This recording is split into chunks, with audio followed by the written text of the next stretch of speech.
কলকাতা শহর পশ্চিমবঙ্গ তার একটা ঐতিহ্য আছে। মানবতার উপর যখন যেখানে আঘাত এনেছে কলকাতা গর্জে উঠেছে।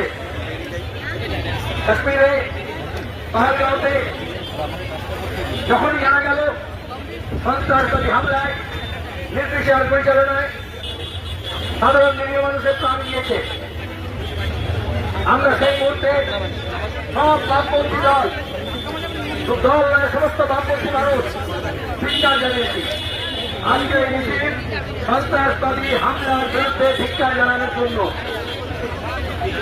যখনই হামলা হয় ধরনের আসলে মানবিকতাকে জলাঞ্জলি দিয়ে মানুষের মনের মধ্যে যে মানবিক দিক আছে সেটাকে নষ্ট করে দিয়ে যে দানবিক শক্তি সে মাথা চাড়া দিয়ে ওঠে। এই মানবকে দানব তৈরি করার জন্য ধর্মকে ব্যবহার করা হয়।